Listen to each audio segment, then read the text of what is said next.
art.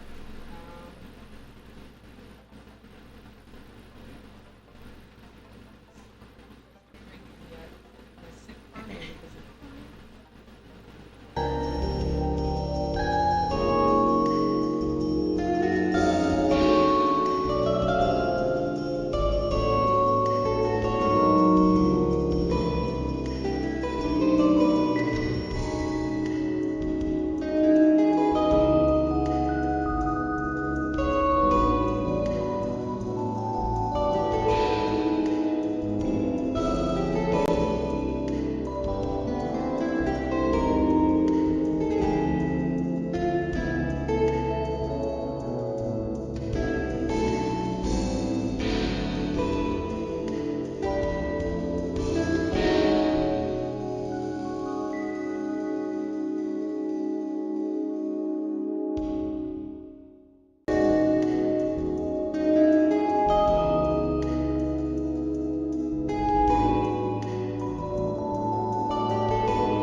Wing damage. He's saying wing damage because it's the same clip of the guy saying beep, wing damage. Oh, it's tuned down. Yeah, it's just like played with. Damage. God damn. Yeah, like there's a lot of that in SNES games where they just like, took like the laughter, like Bowser laughing, or N64 or whatever. They took Bowser laughing and pitched that up and sped it up to make it the Boo laughing. It's Oh the my same god. laugh. Oh my god. Yeah. Isn't that beautiful, the way limitations create sounds that nobody could have, like, designed? Yes, and then they try without the limitations. They try to get the limitations back. No! It's like they were stuck on an island, like in Castaway, and now they miss it. They want to go back. It's like, yeah, like that, for example, it's like when you kill a piranha plant in Yoshi's Island, it's like, it's Yeah, like amazing. a hilarious sound. Yes. And I think it's the same sound as Baby Mario crying, but pitched down, or, just like... What? Well, because, like, in Z-SNES, if you rewind to when those sounds are playing, they get malformed. Like, it sounds like a low-pitched version Oh my of God. Baby Mario. So Oh my God. I think it's the same sound, just played with. I mean, the funniest shit to me is that it sounds cut off when the piranha plants die. It's like, beep, beep, beep. Well, yeah, like it's like they try to recreate that sound now, but it's not quite the same. Even the Yoshi sound, it's like they took two orchestra hits, and they like just like fucked with them until it was like. Oh my god, that's so beautiful. So creative. Yeah, it's so creative in like an accidental way. It's like the way glitch artists hate that people like kind of create fake glitches by cycling pixels and like doing things that look glitchy. Yeah. Like a true glitch artist is like running a video through Microsoft Notepad and seeing what happens. A mistake. Like there has to be a chaos element to it, an unplanned. I guess so. Yeah. Something that was the computer. Yeah, not the computer anymore. And now it just exists.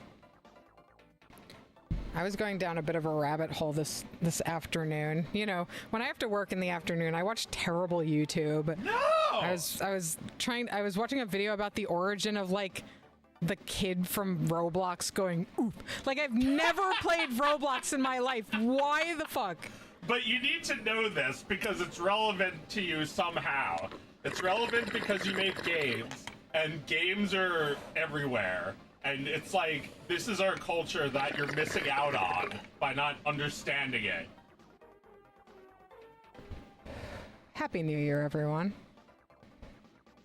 What is it, 5786? 5786. Happy New Year, whatever year that may be. I don't even know. Yeah, whatever year you celebrate, right? I'm not super into the Christ years these days, I gotta say.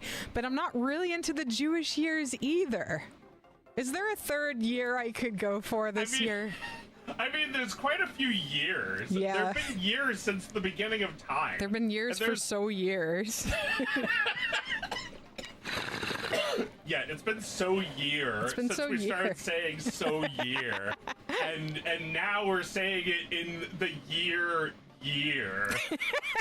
We don't know what year it is because that's arbitrary. It's all about just the time since Unix time, right? Like 1970. Uh-huh. That's the beginning of time. For all that computers are concerned with, that was the beginning of time. And it's the same for us. We just started the beginning of time 25 years ago. It's arbitrary. The real beginning of time, scientists think, was like 14 billion years ago. Right. So it's ridiculous to even say, oh, it's the year Happy 2025. It's the year 16 billion. That doesn't sound ridiculous? I mean, that's also ridiculous. Oh no, Yeah. your cable is blocking. No. See what you can do. I've got a little slack, so you might be able to. Yeah. Is that good? Yeah, that's better. All right. All right. Your Koopa Troopa. Yeah, I am talking about the H-Bomber guy video, which, like, I've watched another of those H-Bomber videos because somebody told me to watch it, and, like, the first, like, 30 minutes was, like, interesting to me, and then the rest of it was, like, 3 hours of him being like, and you'll never guess what this guy said. It's crazy. Yeah, I mean, you know, YouTube slop is just like, they just pay you to waste people's time. Yeah. That's the default YouTube format. Oh my god, This is why I'm suffering. This is why I'm struggling on YouTube, because I refuse to go that route. I'll just make 30 seconds because that's the minimum that you can make before you could put an ad on your video. Right, but you're adversarial to the whole algorithm, the whole format. Yeah, I don't like it. They're not your friends. I mean, I can push the Dog of Wisdom button. I can make Dog of Wisdom 4 at any point and at any quality, and it would get 1 million views. Mm-hmm. Which is kind of stupid, but everybody probably knows that if they're asking me to make Dog of Wisdom. They're probably like not just an audience member, but also my lawyer and PR team and financial advisor. Yeah. So they'd be like, make Dog of Wisdom 4. It's just a good idea. It's just like my son says that. Like, if you set him down in front of a movie and he likes the movie, what number movie is it? They need the next number. Yeah, they need the one after that. So the demand seems like it would just keep growing. Yeah. But you know that you can't press the Dog of Wisdom button because you can make like Papa's Gatitos videos and those don't get 1 million views. No. You have to put in serious effort to make a Dog of Wisdom video. Yeah. You have to do like a James Rolfe the movie. That I should do that. Well, did he kickstart it? He kickstarted it, and it's just foolhardy in the way that you like, right? Yes. Well, yeah, like I should kickstart Dog of Wisdom the movie and just like get all the best dog animators to work on it. Oh my god! And make an epic freaking movie. I do think about this sometimes. I mean, it sounds great. Yeah, it sounds great. I mean, it would probably be about as bad as the Angry Video Game Nerd movie if it was bad, right? If it was bad, but like, what if it was just like, you know, I mean, I think the worst thing people could say is like, it's cute, but it's obviously a cash grab. Yeah. Which they would say that about anything you make. They would say it if it was so good. If it was their favorite movie, they'd still probably think that. It's impossible to get away from That's okay. They say that about Looney Tunes movies too, and they see every last one of them and jack off to every last one of them. Yeah, they ruined Lola. Of course I'm still gonna jack off to it. I stopped moving. Why? Oh, whoopsie. I stopped moving. Not fair. Wait, I'm stopping. Something's wrong with my controller. No Johns. Something's wrong with my controller. Something's wrong with my controller. Something's really wrong with it. You think I don't know how to hold down accelerate in Mario Kart? Well, yeah, I mean... No! This, you know, just before we started the game, I switched the controller with Meredith's. She fell for it. I mean, I had to. It was that controller is so much shorter than this one. Yeah, that's one of those not bootleg, third-party controllers. It's classic. Yeah, I'll show you guys what this fucking controller looks like since I'm not going to win this race. This is a classic third-party controller. Yeah. This is the. Oh, no! I'm also not going to win. I think I pulled it out. It's okay. Oh wait, no, it's still in. It's actually working better than before. Check this shit out. This is third party from like 1993. We've been playing the colors that they robbed us of. Yeah, Nintendo didn't give us all those fun Famicom colors on Yeah, what were they thinking? Yeah. Since you know, James Rolfe isn't doing his job. What were they thinking? These fucking colors! I mean, they had such great branding, and they even show it in Mario World. They show the 4-color thing. Mm-hmm. Can you hold it up just so I can see it? It's so beautiful. satisfying. That's the one you wanted to play on. Oh, well, yeah. I mean, like, the Famicom branding is all white and rainbow colors. It's so beautiful. Like, Super Famicom is just, like, white and rainbow. I thought it was black and rainbow. Is it? Oh, Well, maybe. What Maybe about you're... how about on the cartridges? Do they still have that, or is it, did they change it to purple? On the cartridges? Yeah, they have a little logo on the cartridges. On the Super Famicom games? Maybe not on that one, but on some of them probably. Yeah, I don't know. I don't have any, Super Famicom It's, games. a really cool 90s looking logo. Yeah. That had like the 4 colors and 2 of them were like different shapes. Yeah. Yeah, it's awesome looking. I feel like everyone's trying to do some shit like that now. Oh yeah, I mean, well, I don't know. I don't see the Switch being like a real like aesthetically pleasing thing. The Switch I mean, 2. the Switch logo, like the Switch branding is all red and white, right? The Switch is just black. The Switch is the black. branding is blue and red. Yeah, mostly red.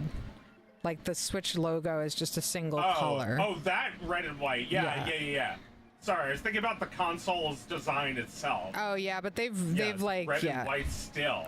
It looks the same. Why did they not change it at all? They didn't change it because it's not a significant change from the previous console. Well, they wanted to switch things up when they made the Switch, so they made the Switch. But now they're not switching. But they're just doing the Switch. Threw a fireball in front of me and I just victoried right over it. Watched a video about that. They said that the reason there's like fireballs is because they couldn't get Bowser to have, like, they couldn't get the NPCs to have items. So instead they gave them their own items. Oh, interesting. Right, because you can't get the fireball yourself. Yeah, or that weird mushroom. Did we see that they're bringing Virtual Boy back? Yeah, I did, and you know, I had a conversation. We're working on getting. This isn't a surprise because I don't know how we would even do this on the stream, but we do have a Virtual Boy in our possession. Yeah. I raided Mom's closet a couple months ago, and I found our old Virtual Boy that we bought at Toys R Us for $20 about a year after the Virtual Boy came out and was a failure. Yeah. And only one eye works, so I've kind of been keeping it, in a bag for a while. But recently, Mike has been doing a lot more electronics repair than he's ever done in his life. And he's had a lot of success with it too. Like, he's really legitimately learning how to repair old monitors and like replace what do you call them? Like capacitors. He's good at that now. And a few days ago, I was like, now that you've done all that work, how confident are you that you could repair the Virtual Boy? And he's like, very confident. That's great. I think we're getting it. I think we're getting it back. We're getting a Virtual Boy. We're getting a Virtual Boy. So yeah, I mean, I wouldn't be playing that shit on Switch anyway. Because if I'm playing it on the computer, I may as well just fucking pirate it. I'm not gonna pay Netflix for Virtual Boy games. No! You guys abandoned the Virtual Boy. Exactly. You should start making Virtual Boy games again. Yeah! That's a really good idea. I wish they would. They have to. They fucking better. Well, they should at very least open it up to developers. A million people bought the Virtual Boy. I don't know how many are still working, but maybe there's mics out there everywhere just waiting to fix them. Waiting to fix them. Well, even if there weren't, if Nintendo is going to make a Virtual Boy on the Switch, then they should at least open it up to developers. Right? They should have a developer program for the Virtual Boy. That would be sick. I mean, if they were like, you can now make and market and sell a game for Virtual Boy because we got it working on the Switch. Hell yeah. Like, I would love if they would do that. Or, they shouldn't have it in their app, but you should be able to buy it, and it's like a copy of their app. I wonder if the Switch SDK includes Virtual Boy. It might already be part of it. I don't think so, because they haven't said anything about developing Virtual Boy games. No, but if the hardware supports it with the with the thing, it supports it natively, right? Yeah, exactly. So if that's the case, then you should be able to develop a game, and maybe you can't get it in like the Virtual Boy store, but you can sell it on in the Nintendo store, and it has Virtual Boy support. Yeah. And it could, just effectively be a Virtual Boy game that would just run in black and white on the Switch if you didn't have the accessory. Although, yeah, like if you're developing it, it's a real Virtual Boy game that you could actually play on a Virtual Boy if you had the hardware for that. Right. You would need to have an EverDrive for the Virtual Boy, which I think probably exists, right? Yeah. It's a cartridge system. I don't see why not. I think I want to play around with what's out there right now. I don't know what developer tools there are for this, but it's very interesting. I mean, yeah, like, I don't know if I would play it on the Switch, but, like, that's still kind of neat that you can play Virtual Boy games with, like a piece of cardboard and a Switch. Yeah, and that there would be a new audience that wanted to play them. Yeah. I don't know if that's going to be the case, but, like, I don't know. I think if I showed Oscar some Virtual Boy games, he'd think it was awesome. Well, I was thinking that they sold 1 million Virtual Boys. That's still a lot. And now there's like 20 million more Virtual Boys. Right. So you have a Virtual Boy audience just waiting to buy it. Yeah, exactly. If they've already got the console, why not? Oh, I slipped right in there. Even I would probably be brought to buying a piece of cardboard for my Switch if it meant I could play Meredith's Virtual Boy. Hey guys, it's me, Nord. All right. Can I hang out? It says it reconnected. Jesus Christ. Yeah, Jesus Christ is right. Sorry, guys. Can you let us know? Holy shit. Do you hear that? Yeah, I have to restart the focus right when that happens.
Hello? Check. I would really prefer if you would be quiet. How we doing? Did you miss us? I would really miss prefer if you would us? be quiet. Oh, I see. Oh, I get it. All yeah, right. we're back. All right, we're back. Where's the game? We're back, but the game is out. One moment, please. This music has a kind of a quality to it. Let me, The soundtrack to your life from now on.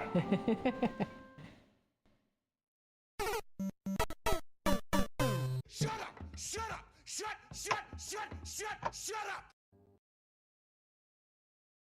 Shut up! heard it for a second.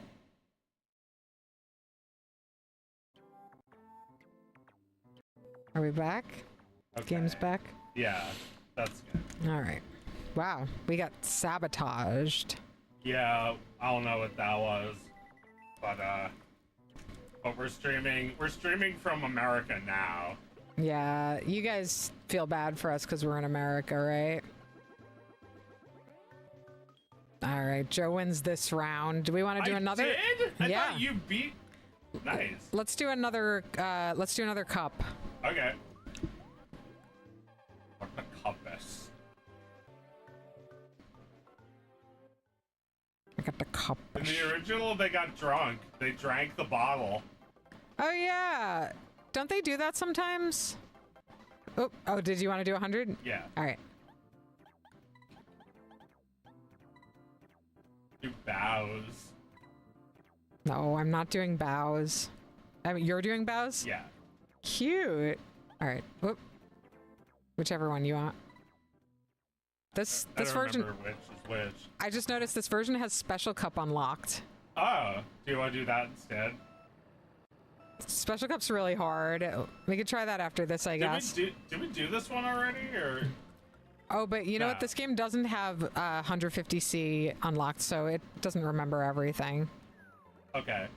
I was just wondering if it remembered like our old games. Oh, well, probably not. Because we haven't played it in a long time. It's gotta be a really old battery. Yeah. I never even thought about this game having one, but yeah, I guess it probably does. Yeah, it saves how many races you've completed. Yeah, you unlock stuff just like in all the other games. Yeah. So it feels like a Mario game on Super Nintendo.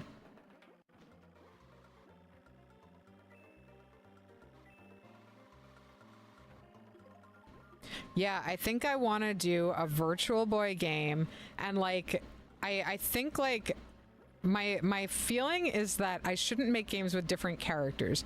I should make games with Mara, but it's like Mario Golf, you know, where just like every time I want to make a different kind of game, it has Mara in it as the mascot, and it's my killable character, you know? It's mine to kill. I think I want to. It's like you drive the golf cart, and it's like worse than the Launchpad minigame from DuckTales. It's like you just die driving from one hole to the other.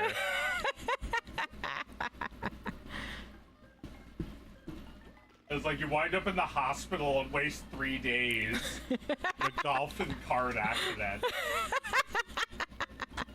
Right. It's kind of like a combination of like a sim game and a golf cart game.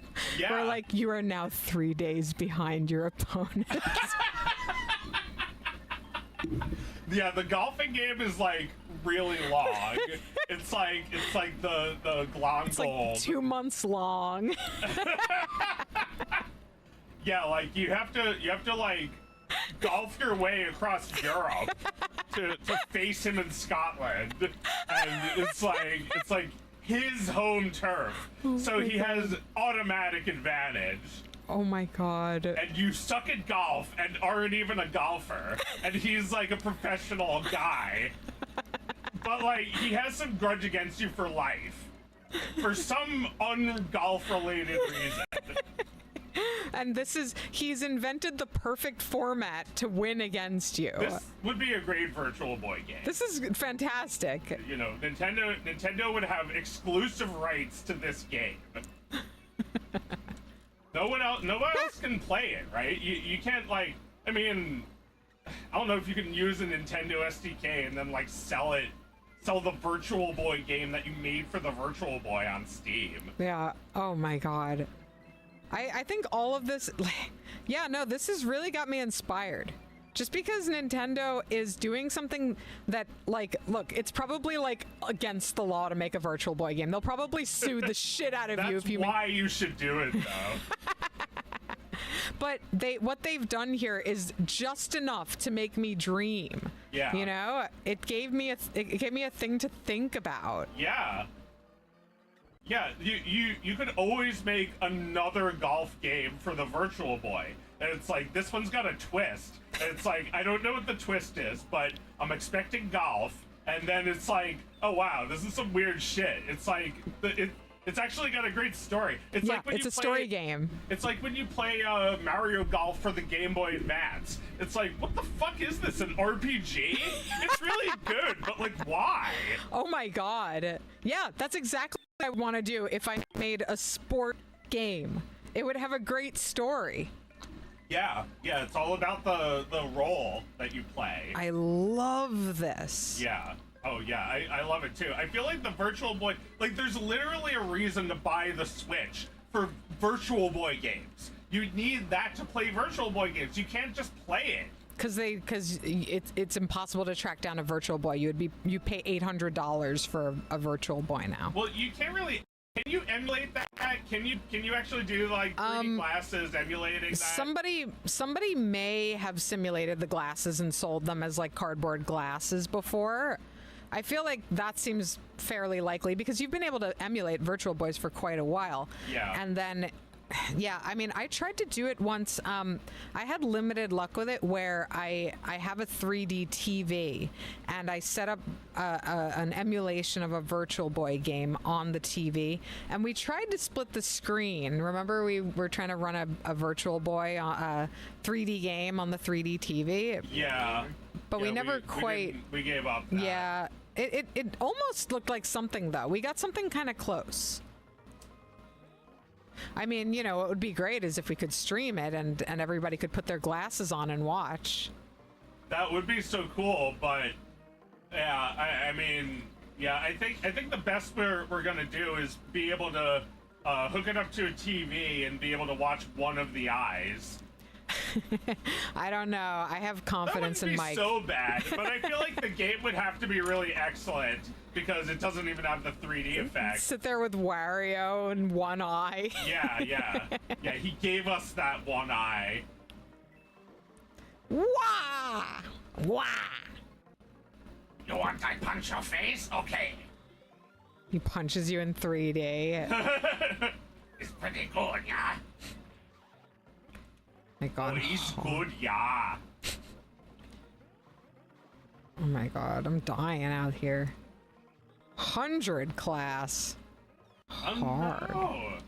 Monty Mole's in my face. Yeah. Oh no. You've got it worse than me. Yeah, I've gotten 8th place for every single race. Oh my God. You know. Why are you... it's been a long ass time since I played this game. I used to be able to knock out the fucking 100 no problem, but I'm out of practice. Well, Bowser is like the fastest, but also has the worst acceleration. You have to be able to control him. Like, some people are so good at it. Just turned to dust. I'm dead. I'm dead. Yeah, this game is unforgiving. It's only for real racers. No, I don't think it's worth the effort to stream the real hardware. We're just gonna fix up the Virtual Boy so we can play it. And but I do think it would be awesome to make a game for the Virtual Boy. The thing is, like, people have like continued working on the Virtual Boy to the point where they like finished a feature that was never implemented. Mm-hmm. Like they made it so you could actually play multiplayer games. So now they didn't have multiplayer games for the Virtual Boy, but now. But now. Yeah, give us your Hitler surprise. How much would it fuck everyone up if you just like released a virtual Boy game? Oh no, it's too gruesome. But I'll do it. That is the attitude. That is the attitude we're going into the new Jewish year with. Oh no, it's too gruesome, but I'll do it. I made that Game Boy game, which was really stupid, but yeah. I don't look back at that and thinking like that was a waste of time and money. You made it. It was fun. You made it, and now you've got a game under your belt. I got a game under my belt, and that's like the whole reason to make any art, that you can make another now. Yeah, exactly. You're gonna learn. You're gonna use everything you learned from your first game. Yeah. All those experiences are going to help me with my next game. Yep. The curse continues. Yeah, that's how it feels, eh? All right, well, let's get on this virtual boy thing. I really want that so bad. I know I'm gonna forget about it and not think about it for like a month, but then someone's gonna remind me, and it's gonna be like, oh hell yeah, we gotta make virtual boy games. Maybe you and I could do a virtual boy jam. Oh my god, yeah, we could do a game where you like we could do like a boxing game where you can punch each other. Well, like, well, I mean, we should host a jam. oh. And Yeah, then maybe. have make a bunch of fucking virtual boy games with all Yeah. the other developers who are going to get sued and arrested for doing it. Yes, we'll all get sued and arrested together. They can't get us all. Just like Hitler and all those guys he was arm locked with. Oh my god. I mean, they did arrest them all, but Yes. it's okay. It's not a happy ending. It becomes a fear. Oh my god. People in the chat are saying they're focusing on how hard the original Mario Kart looks. It is hard. Yeah. It's not as forgiving. I feel like well, also this is 100cc, so I guess that's probably more difficult. The racers are a little bit faster. Yeah, they're harder. Your competition is better. Do you have to learn assembly? No, I don't think so. There's probably like Game Maker, Virtual Boy Game Maker. Yeah, somebody made a Virtual Boy Studio. Really? I don't think it's called that, but yeah, I looked it up and it existed. Interesting. Very interesting. Okay, we need to get to the bottom of whether this is allowed or not. I don't or think if it's allowed. Just pretend it's not allowed if it is allowed. Okay, well, the thing is that I very recently found out that the Nintendo Switch has supported a mouse this whole time. The whole time. The whole time. The whole time. The whole time. The whole time. The whole time. I could have been putting out my game on mouse, like just mouse on Switch. Yeah. Could have made mouse practice for Switch. Let's see what else we can find. Yeah, you could always use a little mouse practice, no matter how old you get. Indeed. I mean, that would just like how Mario Paint is legitimately being used now, mouse practice could be legitimately used now. Yeah, to make people better at playing video games with the Switch mouse. Well, yeah, I mean, like, you needed something cutesy and approachable back then to get people to use computers. And it's, it's the same now. I feel like kids know iPad, they don't know mouse. Yeah, you still need mouse practice now. It's like, a little less intuitive, but I still use a mouse for drawing. Yeah. I still draw with a mouse. Yeah, me too, once in a while. That's great. I love drawing with a mouse. Yeah, it just feels right, man. You know what I haven't tried in many years is drawing with a tablet. Oh, you mean like a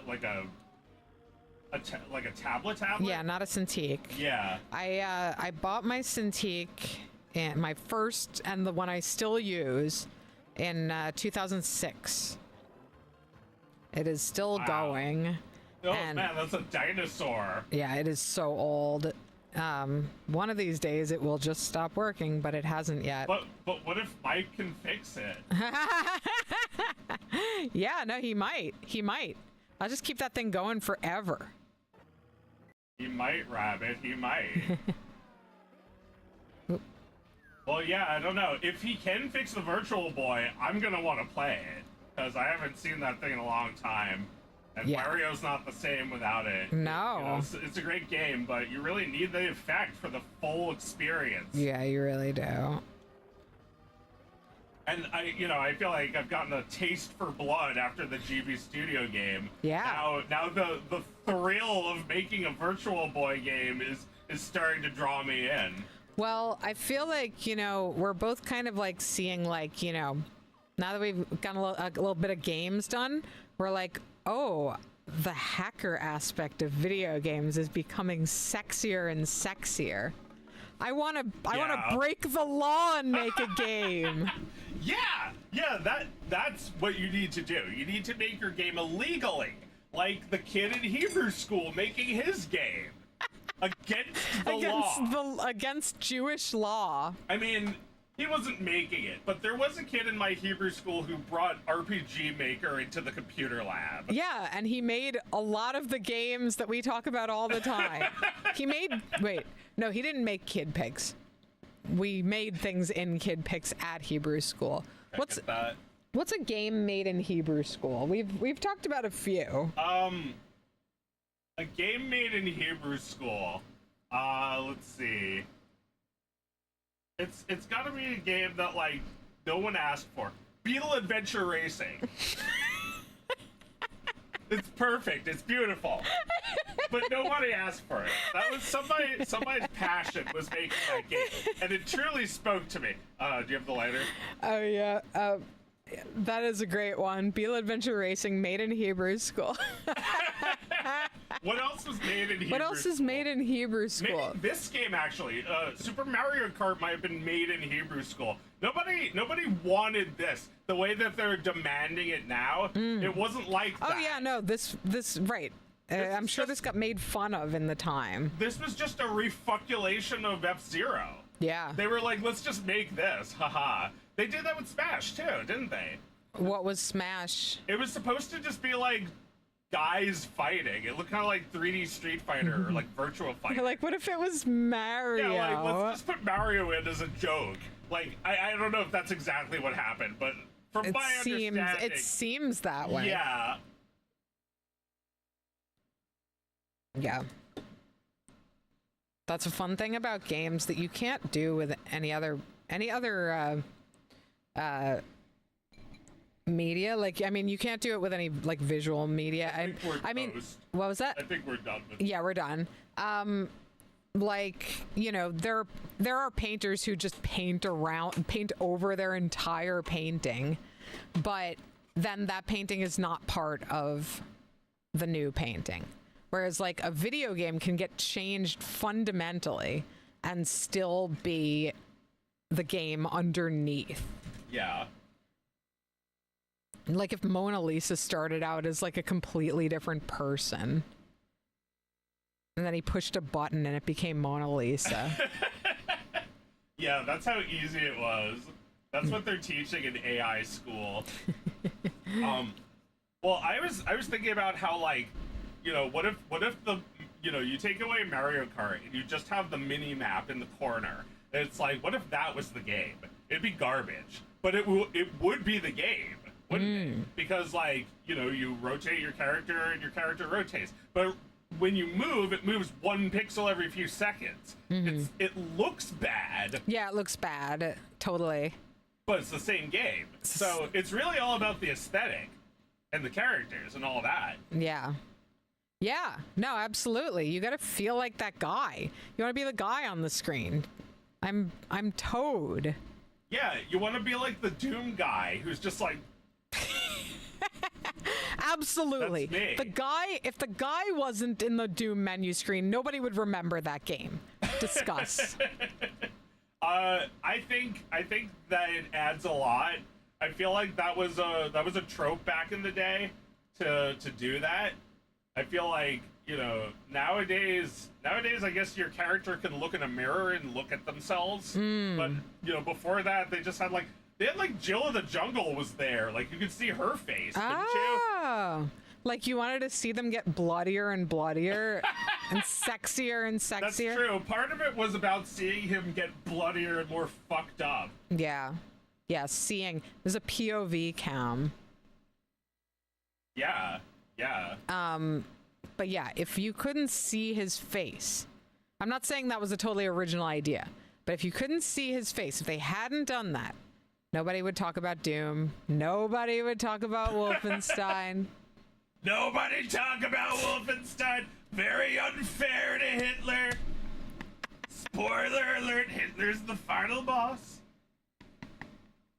Not nice. Not fair and balanced. Oh yeah, the president says that we need to be fair and balanced. Fair and now. Balanced. Oh yeah. Well, I wanted to ask you if you think, because last time we talked about it's like who's the left's Charlie Kirk? Did we talk about that?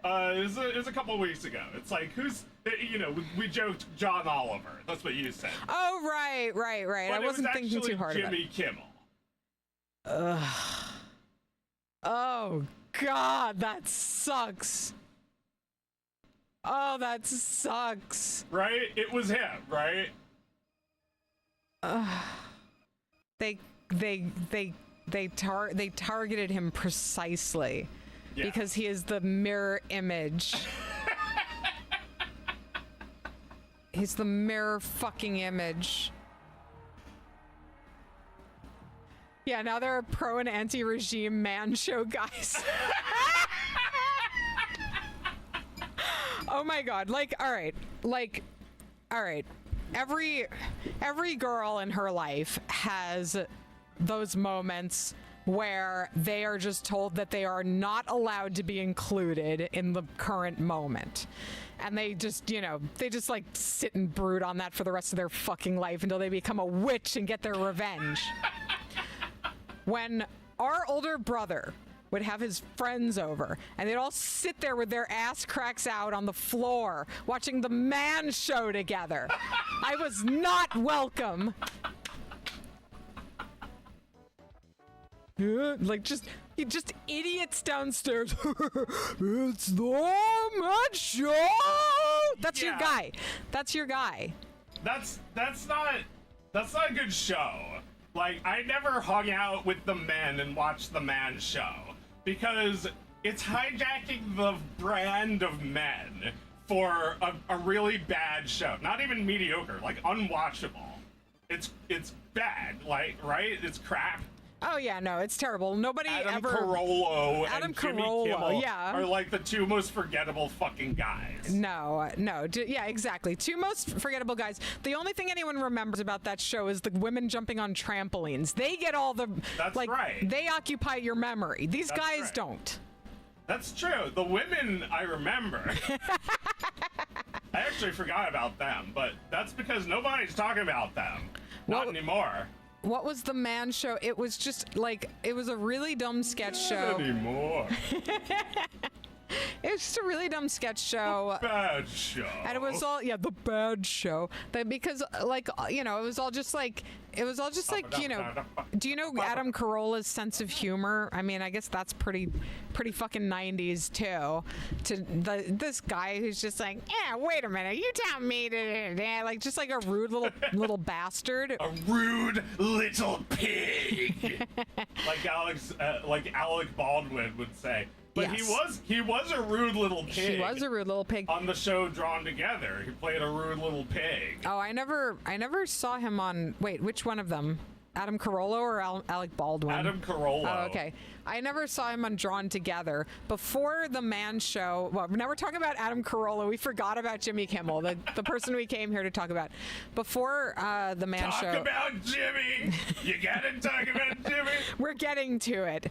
But, like, Adam Carolla was just like this guy on Loveline, which was like Dr. Drew, which was like an entertaining but dry sex advice columnist or therapist. And he would answer people's relationship questions or guide them through their relationship problems. But, that wouldn't make a good show for MTV. So Adam Carolla was sitting there next to him, hearing all of these people's personal problems that Dr. Drew is not going to make fun of, and making fun of them.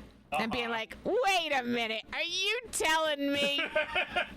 Just about fucking everything. It was so unfunny. Well, all right, look, I watched that show a lot. But, like, basically what I'm saying is it's a style of humor that he then brought to the man show. And it was like, now it was scripted, so it wasn't even like, it didn't have the spontaneity of Loveline. Okay.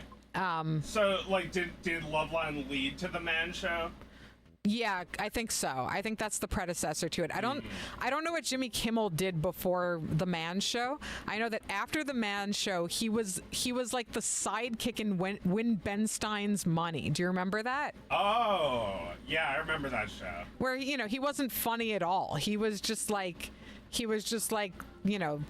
the punching bag of Ben Stein, Okay. right? Wow. I totally don't remember him at all. Did he just like occupy space? Because I guess I remember a guy-shaped object that was there. Well, yeah, he just like, if you look at his career, that's what he's done. He has occupied the space. Been the guy. Yeah, been the guy where like the comedy at his level of fame needs a guy to do this thing. Yeah. And that's always where he's been. He does the Naughty Boy show on Spike TV or whatever. Uh-huh. He does the Comedy Central game show.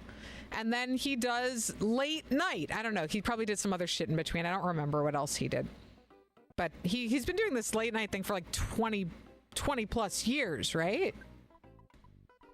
I haven't been following Jimmy Kimmel. I didn't even know he was not Jimmy Fallon for a lot of this time. He's the same, except Jimmy Fallon was on SNL and he was deeply unfunny. He's the worst one of that whole era, and like he's got that really annoying kiss-up energy. Same guy. No. Except I don't think Jimmy Fallon has self-righteous leftist, like self-righteous liberal political opinions, right? I think Jimmy Fallon makes more effort not to offend people. I think Jimmy Kimmel has a little bit of that edge on him. So Jimmy Fallon was the one that pet Trump. He pet him? Yeah. He pet him? He pet his hair. He touched his hair? Touched his head. Pet him. What? When? I don't know, a long time ago. Oh, okay, before he was president? Yeah. Okay. It seems like you would get executed for that if you did that now. Well, yeah, like why isn't he in trouble? Why isn't? Well, no. Trump wants to have an excuse to get one over on Jimmy Fallon too. Oh yeah. Yeah. He hates all of them. He wants No Seth Meyers. Jimmys! Seth Meyers, also a very unfunny SNL guy. Yeah. Who went into late night. Also an enemy of Trump. So like. Yeah, no, it's all these like mediocre guys who have lib opinions because they live in Hollywood with all their lib friends. Yeah. And I mean, it sounds like Kimmel's willing to put his career on the line. Maybe I don't know if he expected that to happen. Probably not. Yeah, but like, I was just thinking about how like Howard Stern was also squeezed out of his show. He couldn't be funny anymore because they kept censoring him. It was also a president that was just like against him. George Bush. Well, yeah, but Howard Stern's like actually funny, or at least he was, and Jimmy Kimmel has never been actually funny. He's not good. There's no way he could do what Howard did, where he left terrestrial radio to go to uncensored, unregulated by the FCC Sirius. No. Radio. He didn't. No one would give a shit. No one would sign up for satellite radio to listen to Jimmy. Like Conan O'Brien kind of did this, didn't he? Yeah, he totally used like YouTube and online to fight back against the fact that they gave his show to Jay Leno. Yeah. He fought back by any way. By any means necessary. Well, the thing is that Jimmy Kimmel I fucking called it. I knew Jimmy wasn't gonna get fired. Oh no. Well, I mean, the Jimmy fallout has been that, like, that's so cute. Oh my god. It looks like a Nintendo Switch. Oh, wow, maybe on purpose. Maybe they stole that. So like he was reinstated because everyone canceled their Disney accounts over this. Yeah, people 4 were billion furious. people. Yeah. And Disney's market cap dropped, and they brought him back. Yeah. And, I listened to a little of Jimmy Kimmel's return today, only like the first couple of minutes. And he started by, I don't know, he was talking about like all of the famous people who wished him well. He was like name dropping all the famous comedians who wished him well. Here are all the comedians that'll break your legs. Yeah. If you threaten me. Yeah, exactly. And then after that, he's like, And then he's like, and actually some people whose politics I don't agree with reached out to me. I got notes of support from Tucker Carlson, and people are cheering. Like, people are clapping while he's naming all the fucking conservative ghouls who supported him, because of course they did. They rally around their class, Yeah. Just like how all of the journalists were scolding people about not taking Charlie Kirk seriously last week because they're afraid of getting shot themselves,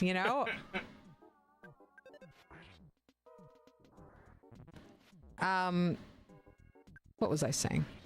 I'm gonna repack this. Yeah, so what I listened to, I don't know. Look, I'm sure like he's been in a writer's room for a week figuring out how to write like his comeback episode, right? Yeah. And it felt like I didn't watch all of it. There's a lot more to watch, but it felt like he was trying to hit all the beats. You know what I mean? It felt like basically he's making a sequel to Star Wars. He's making a new Star Wars movie, and he needs to hit all the beats. Okay. That's yeah. what a few minutes of that felt like to me. like I didn't look, but I would imagine there's a lot of people right now saying he got everything right. Or he didn't get everything right, but he got so much of it right. He got a 98 out of 100. Yeah. No, that's what everyone's doing right now, right? I'm not wrong. I'm definitely not wrong, right? I'm right.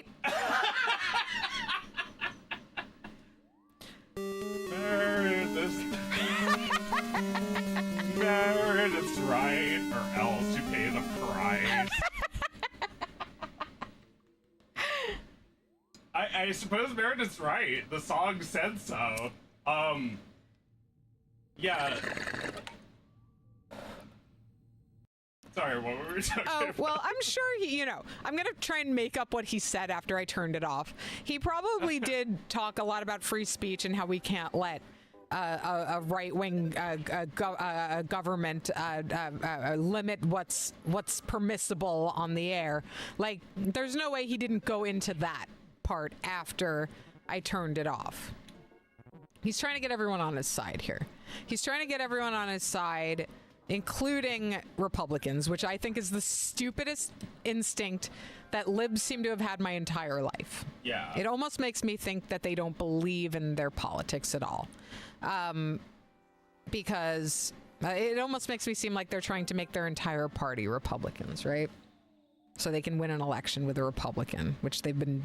Well, don't forget that Jimmy is employed by Disney. Uh-huh. And, despite what they say about, like, your employer and yourself having, like, different opinions, they are using him to push their agenda, right? So, yeah. Like, they'll cast this entire thing as an attack on free speech, but it's really just a guy losing a job at Disney. They have the right to free speech, too. They don't get to say what is free speech. They don't get, to say Jimmy's show isn't the same as free speech. He can go to satellite radio, but he's not funny because he doesn't believe in his politics, and his politics are comedy. Right. His politics are comedy. So what Disney has here is a very popular show that they can't cancel. They need to keep Jimmy on the air, or people are going to be mad at them, and they're not willing to commit to that. And, I think Disney also doesn't want to, like, cave to the pressure of the government. Disney is practically a government of its own. Yeah. Like, they are not going to take this one lying down. So, it's kind of just like some shit that we're watching play out before our eyes that, like, I guess people do have some involvement because they're the ones canceling their accounts and making threats. But, like, basically, this is the only form of democracy that there is. Right, the consumer revolt. Yeah. The people are mad at Walmart or whatever. This is literally all we have. The big effort of the week was to get Jimmy Kimmel back on the air. That is your right. That's the First Amendment right. The first, the right of free speech to boycott something. Yeah. So Yeah. everybody has the right to cancel Disney Plus, and they should, because what the fuck are you doing on Disney? What is there to watch? Some old Disney shit. Dude, just like give me some Patreon so I don't kill myself and instead make a Disney Plus worth of cartoons myself. A Disney Plus worth of, wouldn't that be nice? I mean, you know, there's been a lot of people saying that lately. Like, you know, instead of your Disney Plus subscription, why don't you give some of that money to artists you really like? And the thing is, like, lots of people can say that, but that's not going to be a movement. That is like, you know, 5 million disparate creators and their fans. Yeah. And what people are looking for is a new app they can do that with. Like they don't actually like the ability to detach from these platforms, these streaming platforms, the social media is a years long project. Like we basically need fucking reconstruction over this. Yeah. And there's like telling people, like, encouraging people to do one thing or another, even if it is the healthy thing to do. If you're doing it over social media, you're perpetuating this conversation about these things on social media and like how we should feel about these things and how we should react to them. And I don't know. I don't know where I'm going with this. It makes me feel pretty hopeless, honestly. Like the thought of people detaching from social media in my lifetime and like, I don't know, taking any sort of collective action. I think it's like too late in this lifetime for that to happen. Damn it. I'm all the way back here. No. I lost a lot of progress, didn't I? Fuck.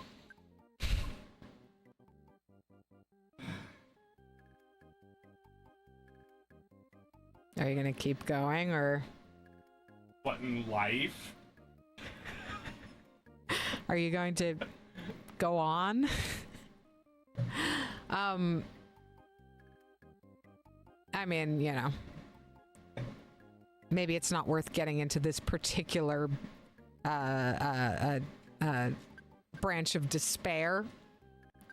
But yeah, no, I mean, like, this is all just a bullshit spectacle we've been watching lately, right? It is bullshit. It's all just a commercial for Disney, isn't it? They want all this attention because it gives people a reason to think about them. Yeah. Yeah. So Yeah. fuck Jimmy Kimmel, and you know, like, Jimmy Kimmel is not free speech. He's not funny. And wait, I had something else to say. Yeah, just like, nobody over 7 is named Jimmy, right? like what man is Jimmy? Jimmy Carter was our president. That's true. We had a Jimmy president. Mm-hmm. Jimmy president. Yeah. Favorite president. Yeah, kind of not remembered as the greatest president. Yeah. Remembered as a good person. Okay. But what if Jimmy Kimmel is just remembered as a good person and not a funny comedian? I mean, probably. I'm just Jimmy, like, the good little boy. Jimmy, the good little boy. I'm just imagining, right now I had the image in my head of like people walking around Disney World this week wearing Jimmy Kimmel shirts. Yeah, and it's like, what was like, is there like gonna be like a war between like people with anti-Jimmy shirts? Well, they won't come to Disney World. Yeah, they'll just boycott Disney then. They'll just boycott Disney. Well, yeah, it'll be like Jimmy Kimmel, but it'll be a drawing of him in the style of Funko Pops, and he has Mickey Mouse ears. Yeah. And they sell it at Disney World. Yeah, they probably do sell that. And he's saying, "I'm the mascot of an evil corporation." Haha.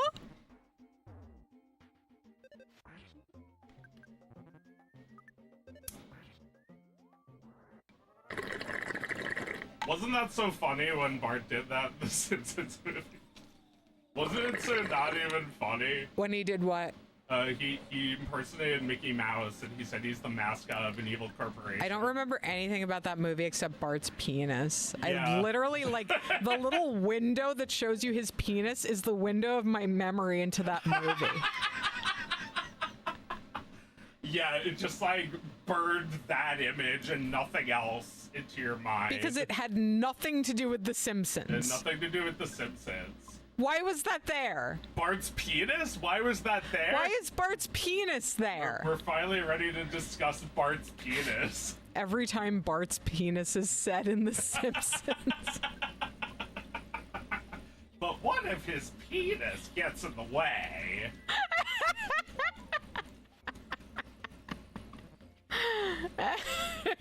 What if his penis gets in the way? It won't.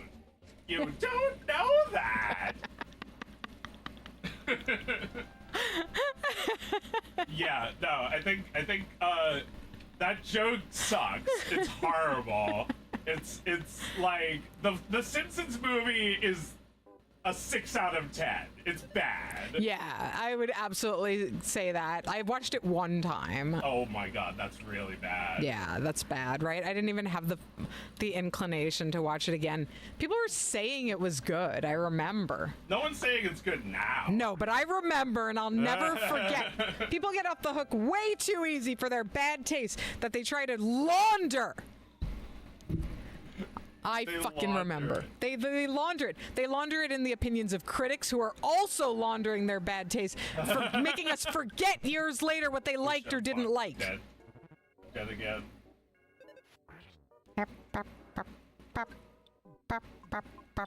I saw someone say the other day that it's time to have a frank conversation about the excesses of wokeness without being like woke is the mind poison. Yeah. Just being like, all right, can we admit some of that sucked? It has come. It's arrived. The excesses, Yeah. you say. Yeah, and one of them that this person used as an example was the comedy special Nanette. Did you ever see that? No, what's that? Nanette, it was like, what's her name? I forget. It's an Australian comedian. It's a Netflix comedy special.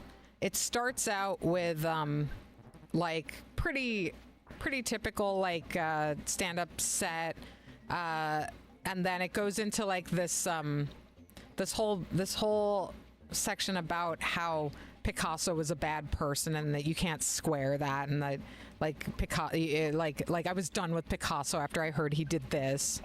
And then the second half of it is just a tirade against everything that pisses her off, and it stops being a comedy show. Okay.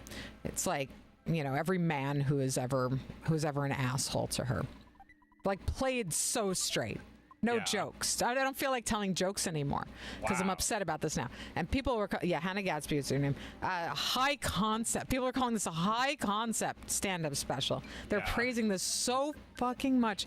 And like, I watched it, and you know that sinking feeling when you get got by some shit like this, where like the first couple of chuckles, you've already been warmed up for it, you know?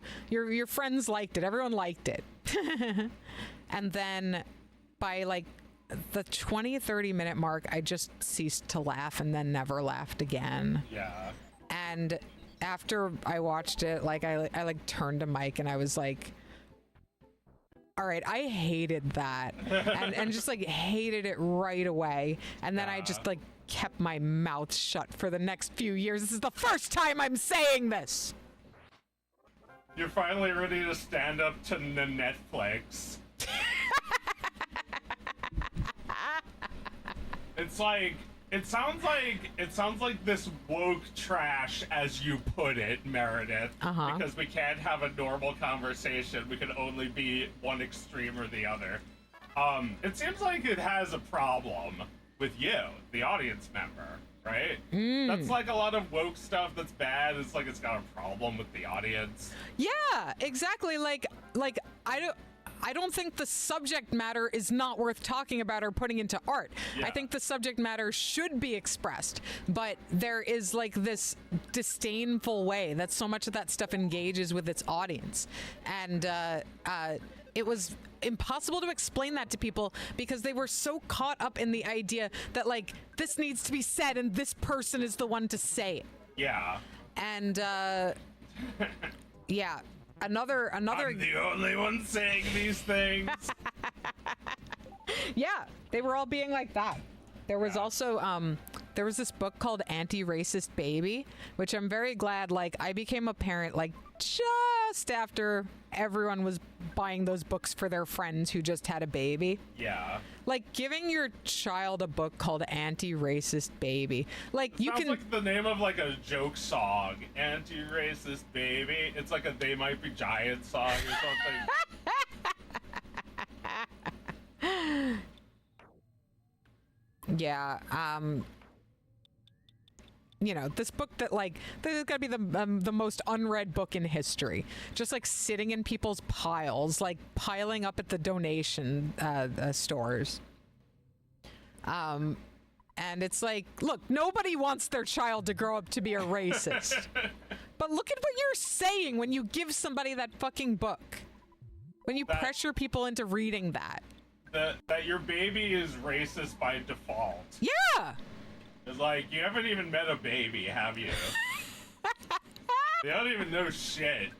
They don't even notice that shit.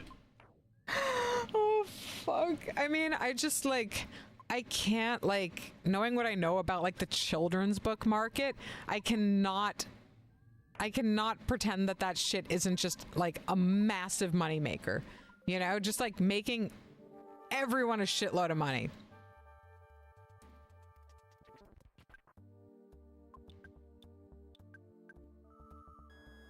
Yeah, for sale, anti-racist baby, never read.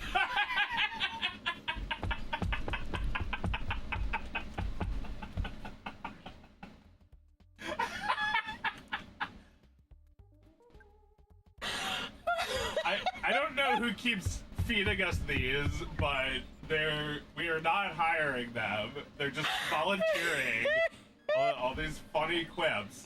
That was it's the ATV. That was thank you. No!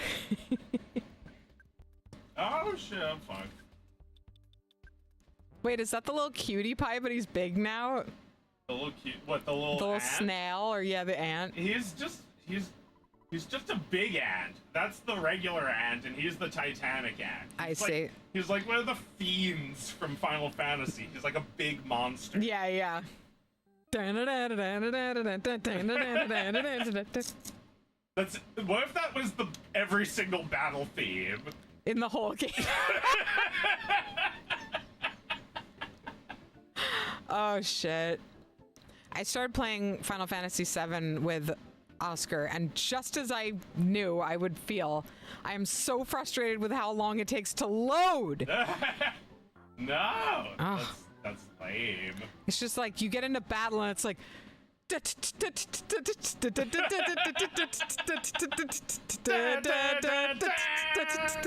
we're still loading, the game's not ready yet. Still loading. Now you can play your game you bought with your own money. Play your game, play your game, play your game. Play your game while you can.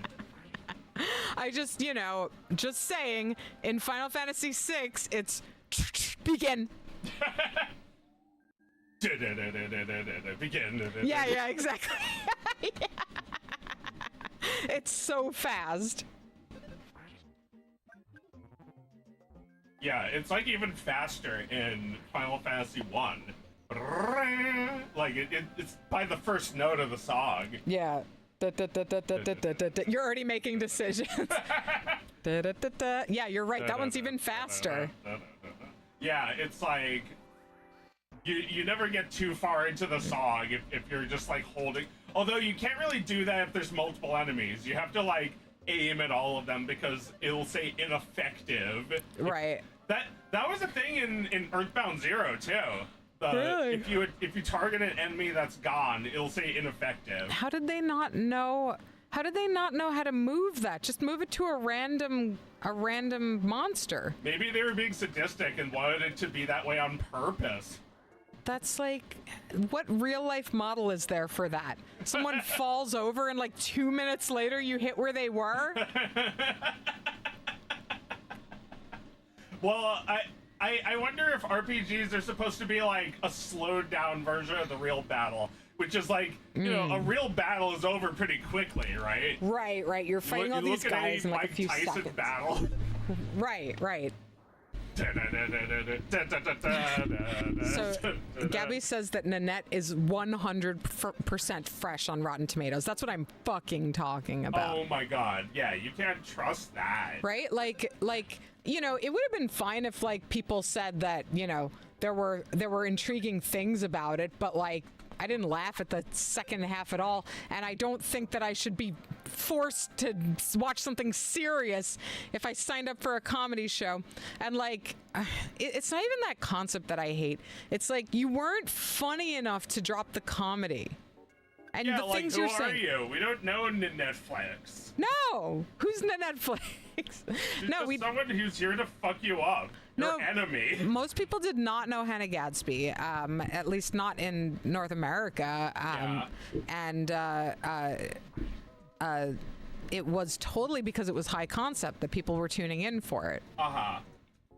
And the concept for like a comedian who's not that funny and not that poignant, like just not enough of either of those to justify the concept, which is like, if you make somebody uncomfortable in your art, if you give them the Hitler surprise, you gotta make it worthwhile. It's The got to be Hitler too surprise. gruesome. Too gruesome. Yeah. But I'll do it. Yeah, it didn't take enough risks. It kind of hid behind a collective outrage that was going on in those years. People were thinking, often for the first time, about the men who had mistreated them and were mad. Yeah. You know, and it hit. But I just, you know, terrible period for art that No. I'm very glad to be exited from. Yeah. Well, that sounds like hack work. It's not real comedy. No, but I mean, you know, stand-up comedy, like how many people are actually like good at that anymore? Well, I guess not that many people. You know, stand-up comedians are kind of scaredy cat now. Well, I feel like all of the stand-up comedians are either like a little younger and therefore like not fearful, Yeah. or they've been through some shit in their back. Like I just saw John Mulaney last week in Philadelphia, and he still kills. You know, like not everything kills me, but you know, he just started his tour. He was trying out some new bits on us. Not everything hit, but the stuff that hits is still so fucking hilarious in the way that only he can. And you know, in order to get to this point where he is right now, he had to like be everybody's favorite little cutie pie, and then he had to like, you know, blow up his life with drugs and go into rehab, and make everyone hate him because he left his wife. He got a divorce, and had a child and married somebody else very quickly. Yeah. And people didn't like that. And it's We like, didn't like that. yeah, didn't like that because he was like this little cutie, Little cutie good pie. boy. We had an idea of him. Yeah, And we- yeah. And he was different from our idea of him. Yeah, and he wore a suit, and he was a nice boy. He was a nice He was supposed to boy. marry me, not another woman, in addition to his wife.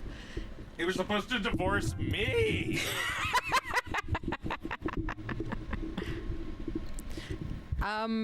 Yeah, he'd been a wife guy. They hate that, don't they? They hate when a comedian loves his wife and then gets divorced. Yeah, they can't stand a wife guy. I mean, they you know, take pleasure in the dissolution of somebody's love. well, you know, he had a terrible addiction, so like, that sounds pretty fucking sad to me that he got divorced Yeah. during those years. I don't know. How can I be like personally disappointed by that? That he was that all that hilarious shit he wrote on coke, like, and I was just laughing with popcorn in my mouth the whole time he was ruining his life. and then he got through that and rebuilt his life, and he's still funny. I think in order to have the courage to say what you really want to say to your audience, you have to have like been disillusioned about that idea that you're anybody's good boy. You have to be like, you know what? None of this shit is coherent at all. Like, none of this shit is based on logic or anything I can control. And what I say can't fucking matter as much as people are telling me it matters, because, like, I need life to be worth living and I need to keep doing the thing that I do. I think, you know, you need to go through that. You need to be canceled in order to, like, come to grips with that. And, like, so many people got canceled in that era and became annoying conservatives, and the fact that he didn't and he's still funny is like a real success story to me. He survived the trial by fire. Yeah. Like Louis C.K. He's Yeah. still funny. You know, Bill Cosby's not funny. No. He really did it. He went to prison. These other fuckers didn't go to prison. Oh my God, no. When Bill Cosby would go on tour, you know he was just like talking to the audience, right? You know he wasn't telling a single fucking joke. No, they were like making fun of him. They were like doing impressions of him while he was incoherently rambling. Oh my God. Oh my God. That's so funny. Yeah, I mean, no, absolutely. Bill Cosby did the real thing. Louis C.K. did something that, like, there is like a certain percentage of the population who will always find that completely unforgivable. Yeah. I think that, you know, I think that a few years of humiliation is fine. Like, I don't think he needs to be punished more. Right. He's I mean, we already knew he was gross. Like, yeah. He's Louis. Yeah, he's the guy who eats a pizza in the opening. Oh my God. No, I mean, the things he does on that show are so pathetic. They're so pathetic. Like, he really makes himself look like shit. Yeah. Like, there's that one where he like follows this black woman home. Do you remember that?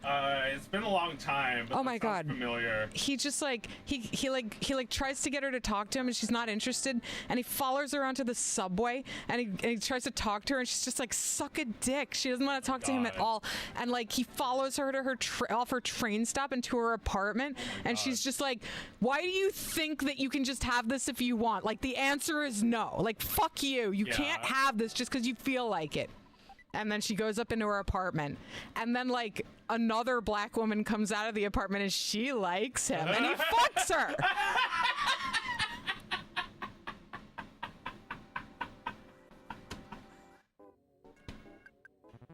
Wow. Like, This is just like Booster from Mario RPG. he tries to force that girl to fuck him the whole game.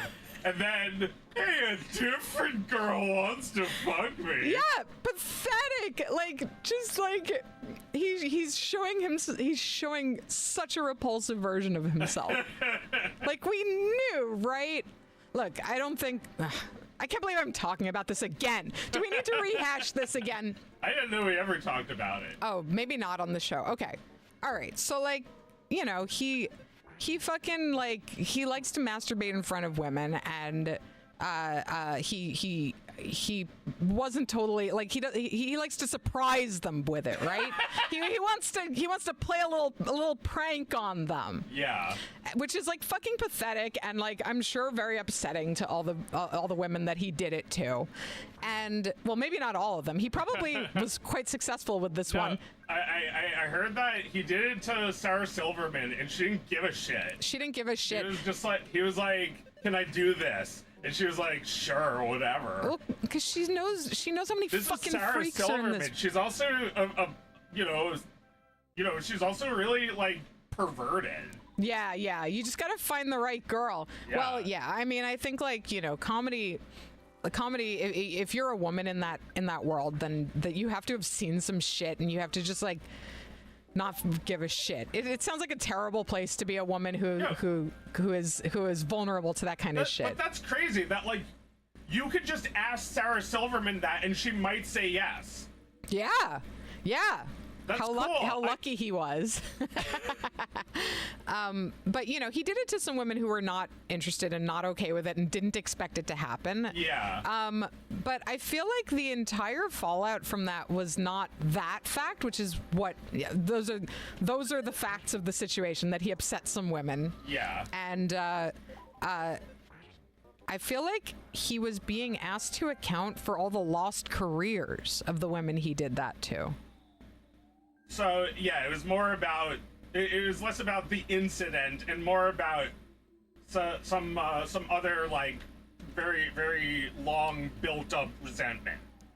Well, yeah. I mean, I don't know if the women themselves were suggesting it when they were telling their stories. Other people were saying that for them, that Yeah. these women moved on from comedy. They lost their taste for comedy because this guy had them so disillusioned. And like the idea that you're like, sexually harassing people is a separate idea than you are blackmailing people out of a job with your sexual harassment.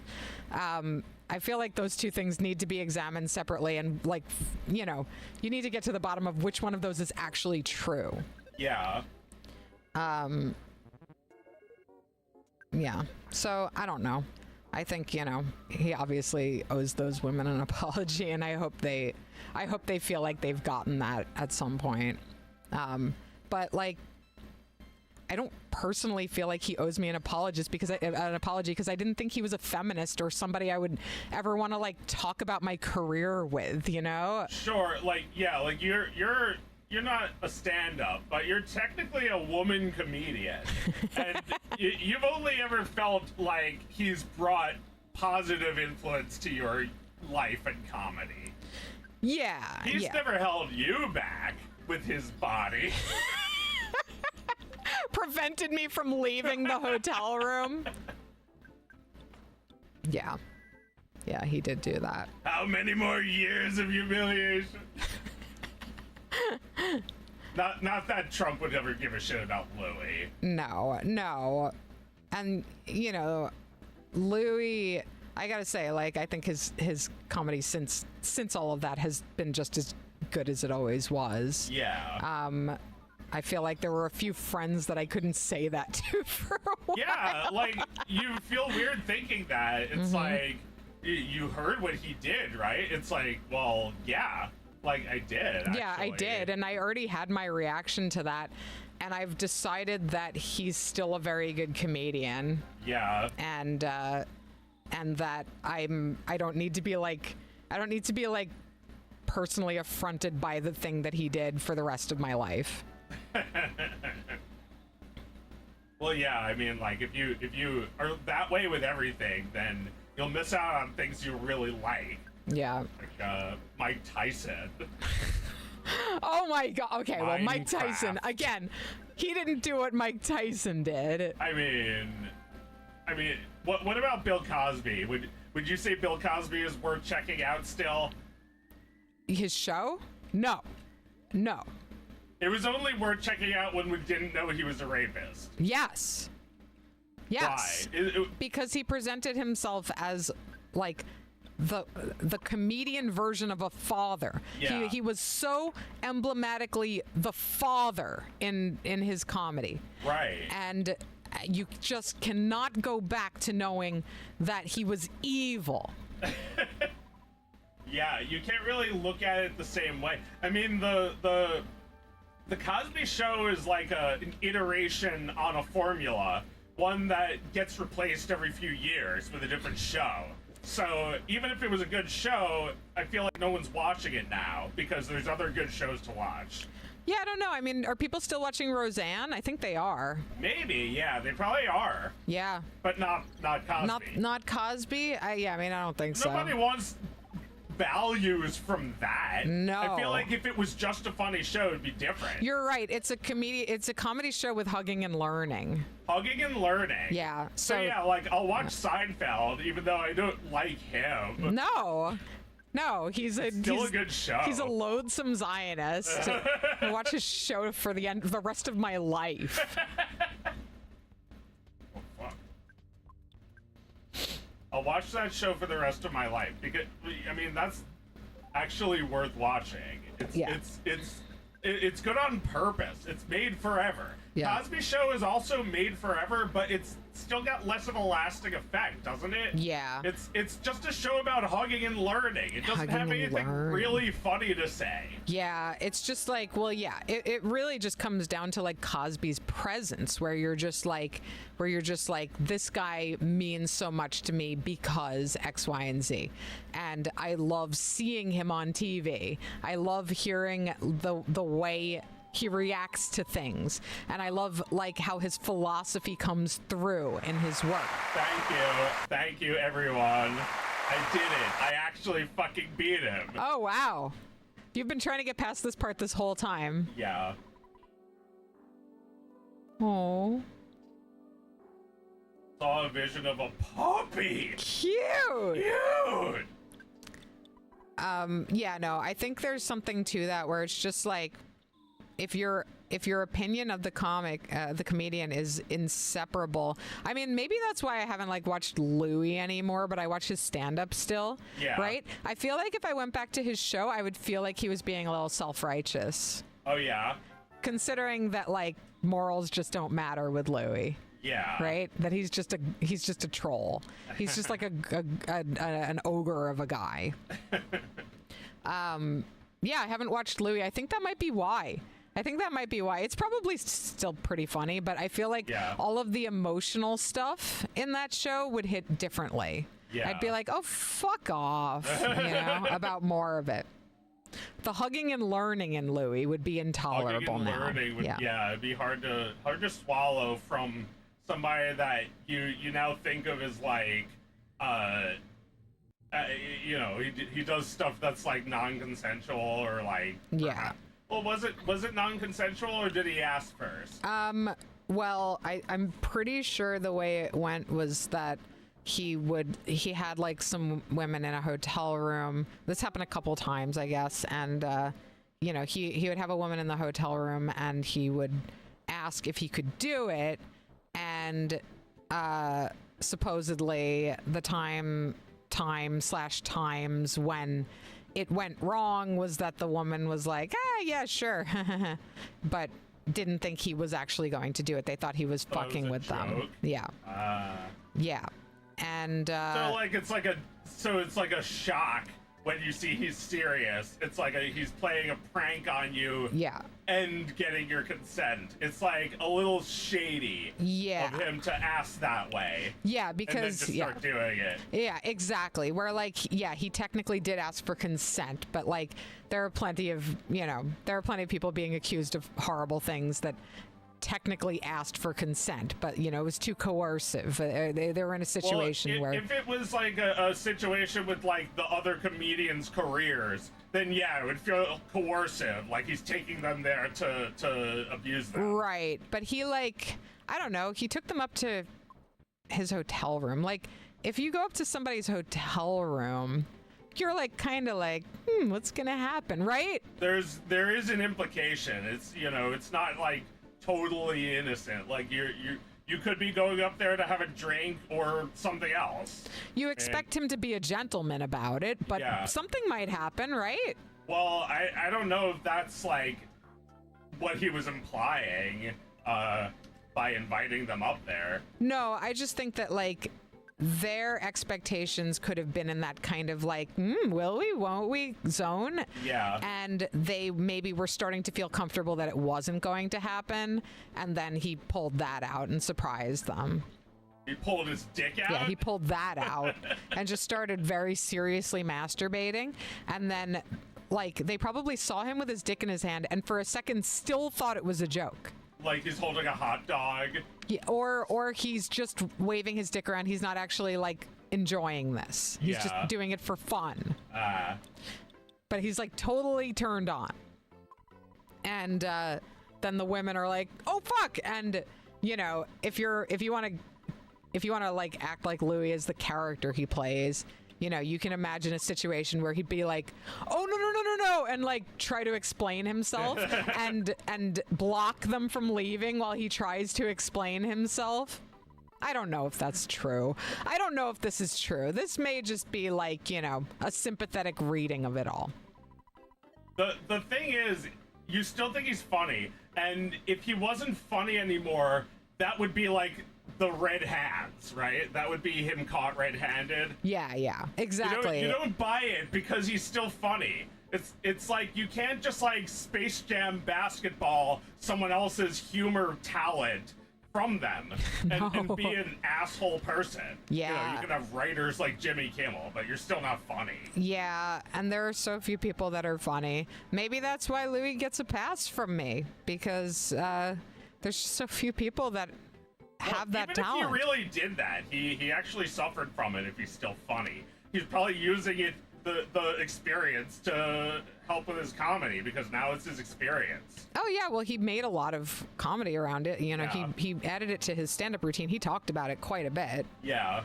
And it's all funny. Though what he says is all funny.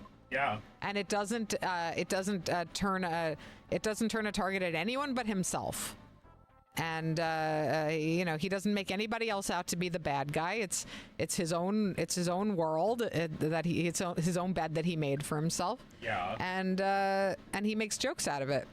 And I think he processes it in the way that I think is like compelling and funny. Yeah, well, that's what you're supposed to do. You know, you don't go on Fox News to complain about being censored when somebody hides your comment on their Facebook video of their family. Like, you go on Sirius XM and you start saying the F word. That's what Howard did. Yeah. Yeah.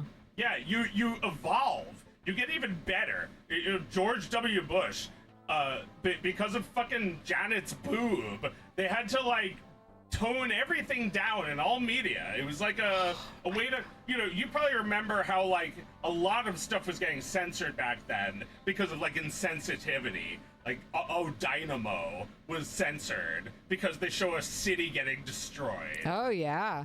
No, the early 2000s was a very censored time.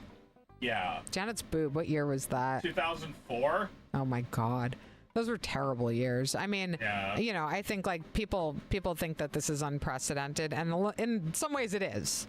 But like, this is the reason that The Daily Show used to be edgy, people. If you don't remember, if you've just seen it and it looks like this, well, you haven't seen it because that's already been over for years. But like basic ass like lib politics as like a news comedy show used to hit really hard in the Bush days. Yeah. Because you were just hearing fucking lies and propaganda all day long while they fucked with the world. You felt crazy all the time. Bush was so fucking dumb, and his people were so fucking evil.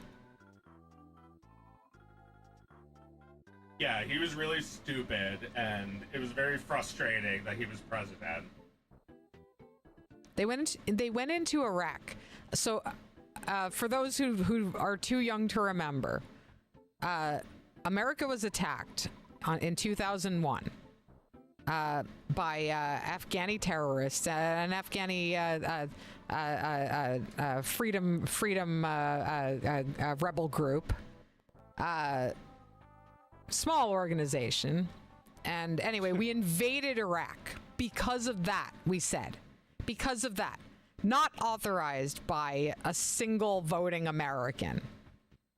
One of the biggest anti-war movements in American history over that war. They invaded without permission. And we just had to like live with that shit every day. Every day. Those are balls, yeah. Yeah, we had a lot of great shows that made fun of the Bushes, said that they fuck each other, turned them into characters like Job and Lucille. Yep. Yes, this is the... Oh my God. Job and Lucille. The Bushes, yeah, the Bushes like to fuck each other. The fucking Bushes, like they fucking lost my train of thought. But yeah, they made up a story about weapons of mass destruction, and they said that Iraq has weapons of mass destruction, and they pivoted from what Osama bin Laden had done, which was get a small group of guys to hijack 3 airplanes and fly them into American monuments. They pivoted to the idea that Saddam Hussein had weapons of mass destruction, and they invaded Iraq, and even conservative estimates put the deaths from that war in the hundreds of thousands. And we were all just like living through that, and the fucking crying eagle and the fucking flag waving for 8 years. So, I mean, I'm not saying that the Trump years don't fucking suck, but so quickly we forget that we would even be willing to forgive George W. Bush for that time. We'd be willing to forgive his entire cabinet. Yeah, and like forget about evil people like Dick Cheney and Karl Rove and Bill O'Reilly. They write opinion pieces all the time that are taken very seriously. Dick Cheney's daughter is a prominent part of American politics. Oh my god, you can't watch that fucking show with her on it. Oh my god. I just like all of these people should have been fucking tried in the hog. Like it is just like. Yeah, they are hogs. I'm lost. Boing, boing, boing, boing. Is Dick Cheney's daughter the lesbian? I don't know if she's the lesbian. She's a lesbian. She's a lesbian. She's 2 lesbians. Yeah. She's those lesbians. I mean, if you were Dick Cheney's daughter, you'd be everything. Yeah. You'd be everything. Well, she's annoying. We have to hear about her. We have to hear Democrats defend her. Right. No, it was significant that Cheney's daughter was gay because at the time gay marriage was illegal, and Bush was constantly making speeches about the sanctity of marriage between a man and a woman. Yeah. Oh, I didn't fucking save. Shit. Or wait, no, I did. I saved at the drugstore. Oh my god, how fucking often we would have to hear about. Marriage is between a man and a woman. Yeah. Yeah, that's stupid shit. No, that was stupid shit. It's all just forgotten about because, you know, they decided that gay marriage was legal. But like shit's sliding back now.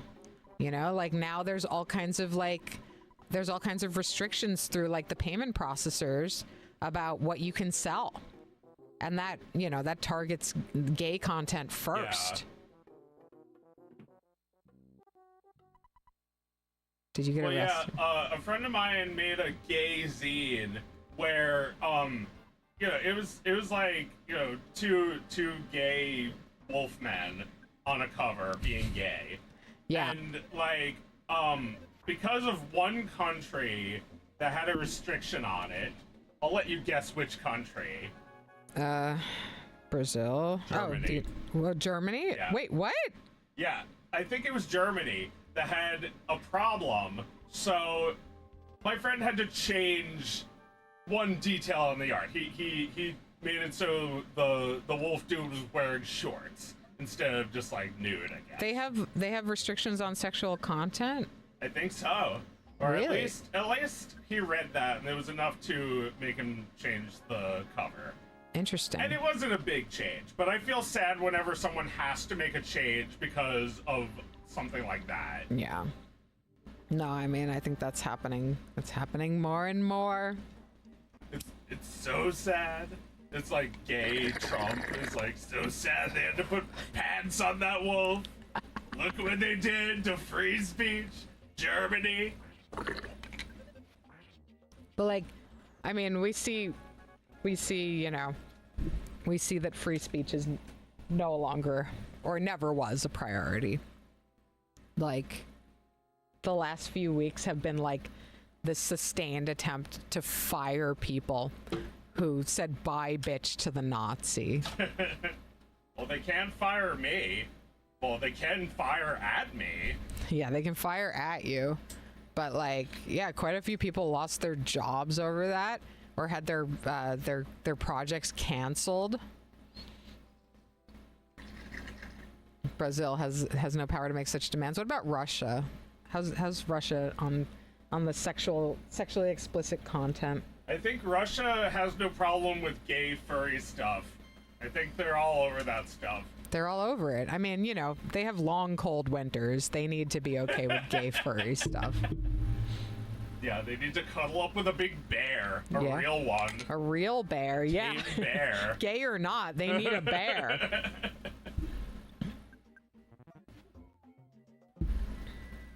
Tick, tick, tick, tick, tick, tick, tick. Yeah, I'm sure there's bear YouTubers, like, you know, I follow a couple of YouTubers that have big cats. They're Russian, Oh, obviously. cute. Yeah, they love big cats there. They have like cats that you would find in the forest there. You need to be a certain amount of Russian to have a cat like that. Right, like one of those cats that's like 60% larger than a regular house cat. Oh my god. Cats? Those cats look so much fun. I would love to have a big cat, like a tiger. I mean, or a liger.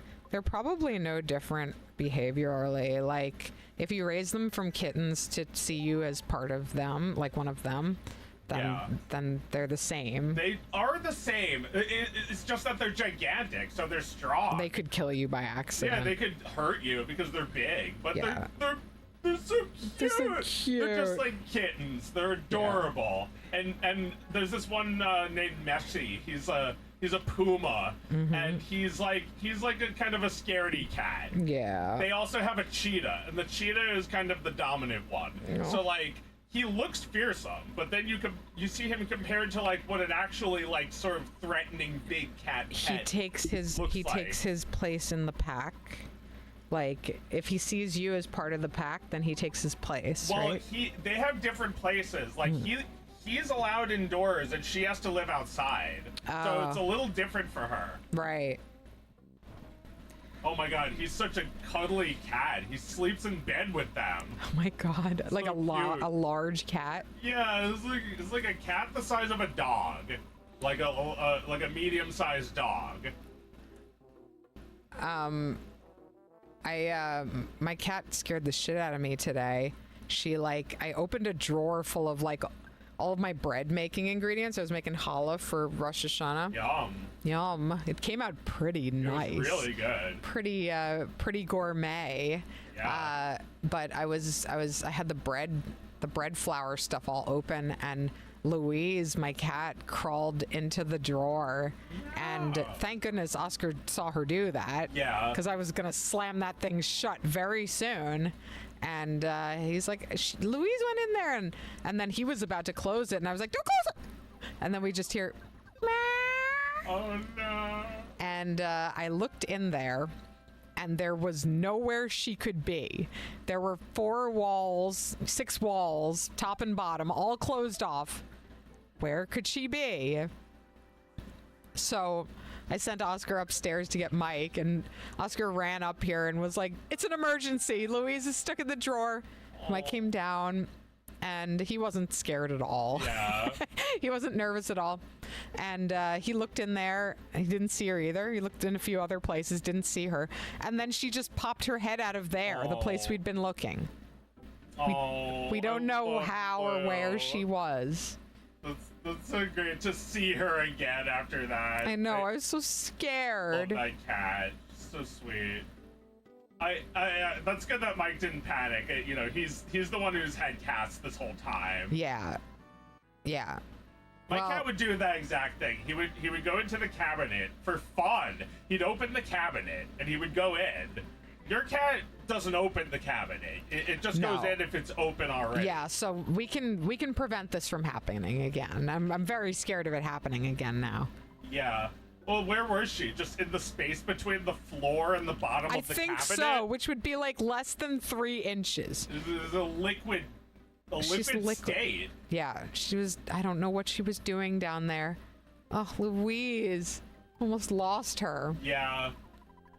Nah, I mean, you would have taken the kitchen apart to get to her. Oh. Right, she's just in there. I'm like, well, I can't get her out.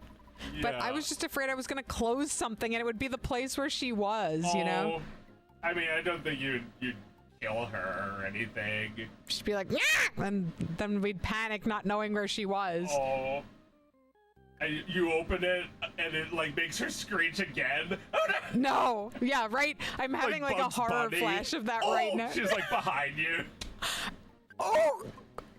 Oh! Agony, agony, agony. Oh!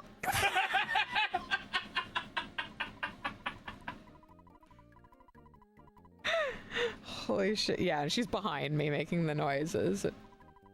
Yeah. This ought to get me the Academy Award. She is a Chuck Jones character. She's just so sweet and like vulnerable. She's like the sweetest little thing. She's just like Charlie Dog, like, yeah, I can sleep in a sleeping bag. I could be a dog. Be a kitty cat. I can sleep in your bed. I can sleep on top of you and have some of your dinner. Yeah, you're right. She's got the Charlie Dog energy. What a little freak she is. Perfect little cat.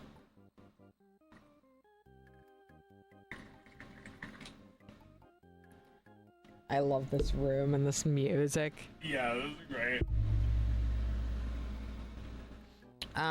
We got about 15 minutes left. Any other subjects you wanted to get to? Yeah, I wrote a whole bunch of them down. What should we talk about? The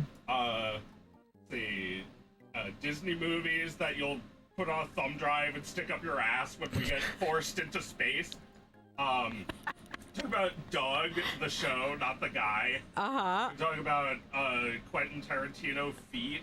We can talk about Jerry's Game by Pixar. We talk about Dumbo, whose own work hates him because it's Dumbo. I don't know. I have lots of things I wanted to talk about. Okay. Let's see. You don't have to tell anyone that your game is Gauntlet inspired. Everyone who already knows, and everyone who doesn't know doesn't care. Doesn't need to know. Yeah, they don't need to know. The less you explain about a game in advance, the better. Whatever you can avoid explaining in advance is another Hitler surprise that you can give to your audience. It's like, oh, so it's like Gauntlet? No response. Like, that's what you should do. Well, I think the thing is, you want them saying it, not you. Yeah, exactly. If they recognize it, you can be like, yes, and I love Gauntlet. And then you have that connection. All right, great. Well, yeah, I mean, for all we know, Gauntlet could be based on a game from the 60s that was made before video games existed. That was like the same thing without graphics. Yeah. Aw. LARPing.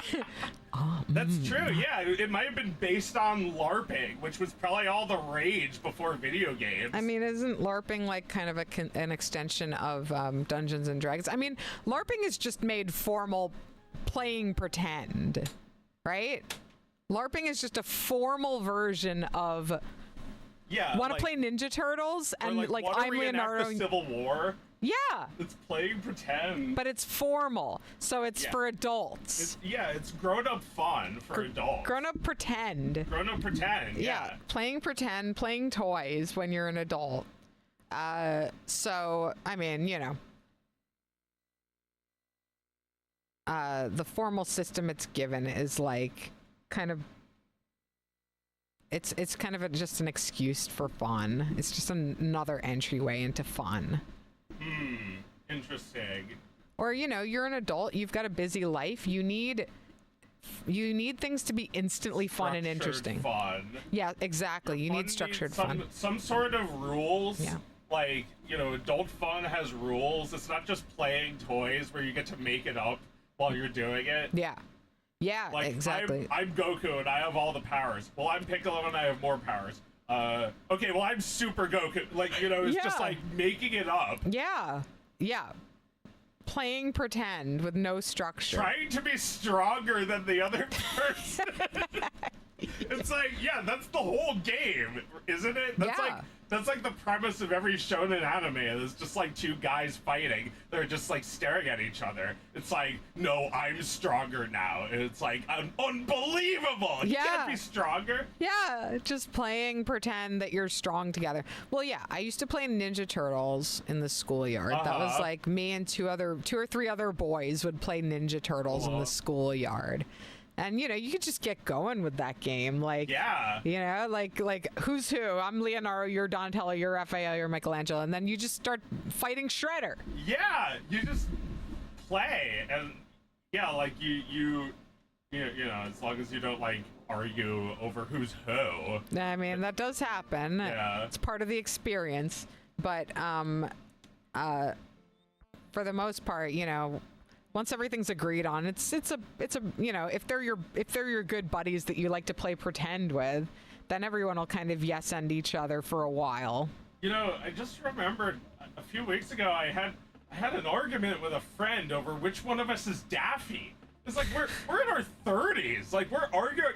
I'm Daffy. No, I'm Daffy. It's like my icon's been Daffy for like 10 years. Oh my God. God. I'm so fucking. It's like I think the problem is. I know my friend is right. My friend is Daffy. Like, my friend is so Daffy.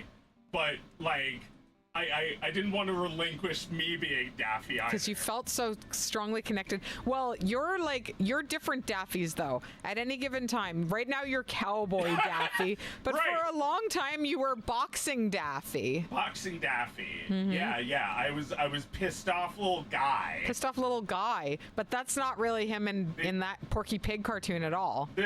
These are different directors. That Yep. one was Frizz Freeling. Right. The one with the Cowboy Daffy. I'm a cowboy. Yes, sir, I am. Yes, sir, I am a cowboy. Yes, sir, I That am. will never I'm a stop being funny.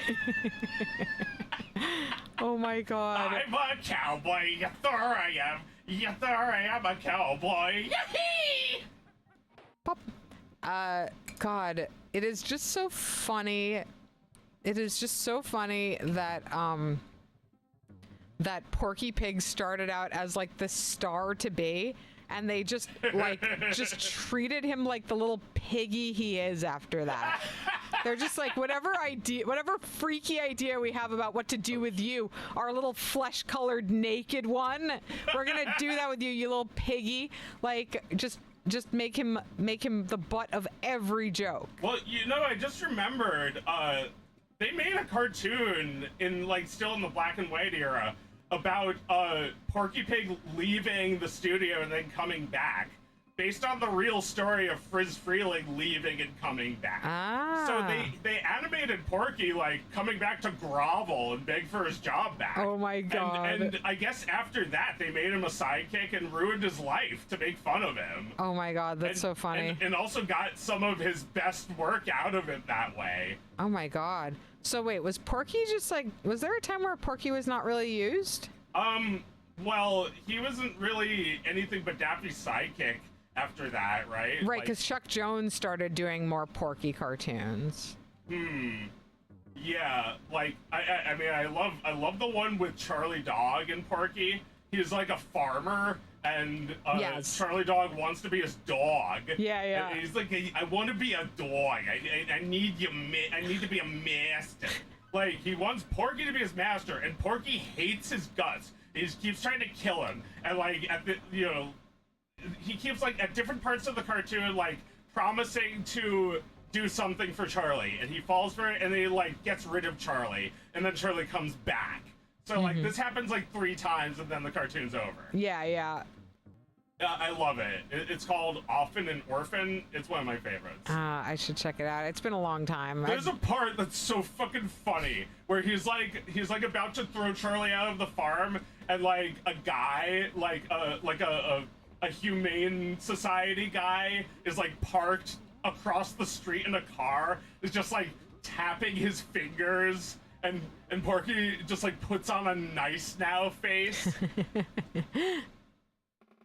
I mean, my favorite Porky Pig cartoon is probably the one where he hires those two roosters to sing on his farm.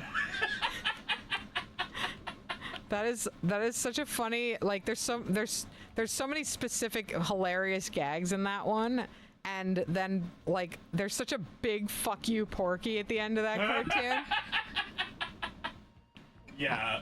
Porky really deserves cartoons like that, where he lays eggs at the end. Where he is completely taken off guard by the crooner hens, and he's so seduced by them that he himself lays 1,000 eggs.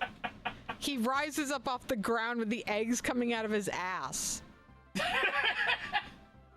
Yeah, proving that it had nothing to do with chickens. It had nothing to do with chickens. They just make people lay eggs.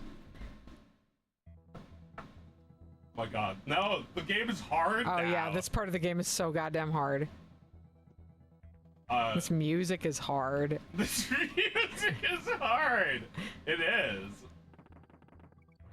David Wise. Mm-hmm.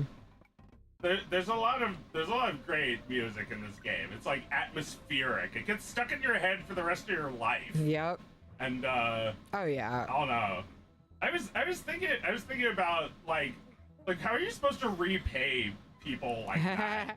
Who've done this for you? You have to pay it forward. You have to get something stuck in someone else's head for the rest of your life. I think you're right. I think that might be the only way that you can ever pay it forward.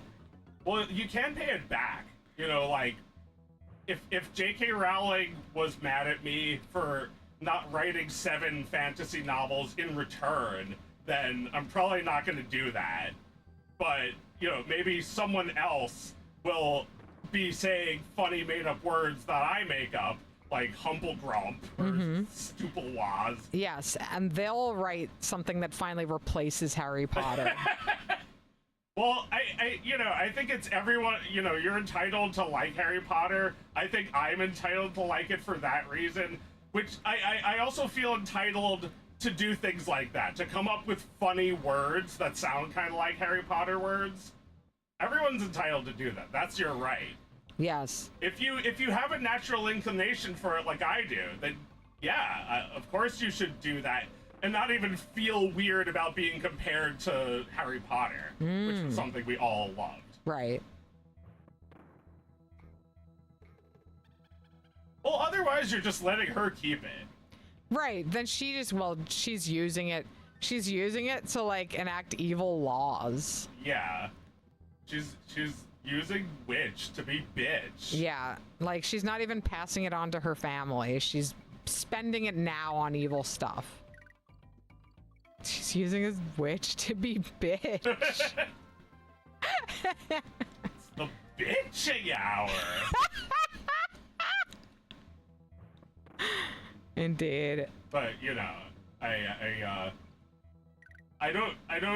I'll forgive Harry Potter even if I can't forgive her. Because first couple of books were pretty good. Yeah, but like. Yeah, it just gets so bloated by the end. It does. Yeah. It's asking too much from you now. Yeah. And now that's all she is asking way too much from you. Yeah. It's like, can I have your soul? Yeah, that's what it feels like lately. Like if you'd like to keep enjoying this thing I wrote, I kind of need your soul now. Yeah, you have to agree with me on things. Things that sound wrong. Things that sound like crazy billionaire beliefs. Yeah, that like you could never even actually believe unless you were a billionaire or someone who like believed they could become one. Yeah, yeah. Only the most evil and delusional people believe it. Yeah. Fuckerdom. That is a big problem, isn't it? People sucking up to millionaires and billionaires. These fucking idiots who figured out how to use Twitter. Mm-hmm. Wait, you mean the people sucking up or the millionaires and billionaires? I just mean the millionaires on Twitter. Oh, yeah. Well, the ones who are just like, you know, I've talked about this before, like how I think it's like the most fucking greedy thing to be like super rich and want people on social media to like you. Yeah, that's so pathetic. Like, can't you just like live, like, can't you just enjoy your rich life? Like, it makes us hate you so much more that you are totally ungrateful for the blessing you've been given. And it's not enough. You need people to like you too. Yeah, like you can't just pay your taxes. You have to do a live stream about how you're human. They also don't want to pay their taxes. But like, you know, the way they like try to relate to us is like, it's weird. It's like you don't relate to us because you hoard too much wealth. Yeah. Yeah. You could relate to us. You have the power to give away your wealth and come down to the rest of us. Or even just walk down like, the street. or even just like not need to accumulate more. Like your entire life is structured around a need to keep accumulating wealth. Right. It's like you never just like start giving it away or like, you know, throwing it at things until you have none left. Well, there's a certain point where like you would never ever be able to spend all of that money in like your lifetime or your children's lifetime or your grandchildren's lifetime. Right. It is impossible that you'll spend that money. Just like you can't Brewster's Millions this money away. And so why do you have new shit? You already have $1 billion. Why do you need there to be a new Harry Potter thing? Oh my god. Every time a new Harry Potter thing comes out, it's like vomit and diarrhea. Yeah. It's like reminiscent of Harry Potter that was eaten and digested. It's like, enough already. It was supposed to be done. You promised it was over. Yeah. Yeah, you promised it was over. That's why you wrote an epilogue that fast forwarded for years and nothing of note had happened in that time. Yeah, exactly. You did that on right. purpose, you dumb bitch. Well, she just like goes back in time to do like wizard prehistory, but it's all just like fan fiction. It doesn't feel like anything real. Well, we all should have known what was up when she said Dumbledore is gay. Dumbledore is gay is the greatest high that she ever got. Yeah. She has been chasing the dragon ever since she said God, Dumbledore is no. gay, and everyone loved her for it. Yeah, they really liked that. She's like, you mean I don't have to write another book? I can just say something online? Yeah, this is my work now. That became her work. It became her writings. And the writing would just get milked by other people. She didn't have to work for that. She didn't have to come up with Grumpeldorf and Fuckelstein. No.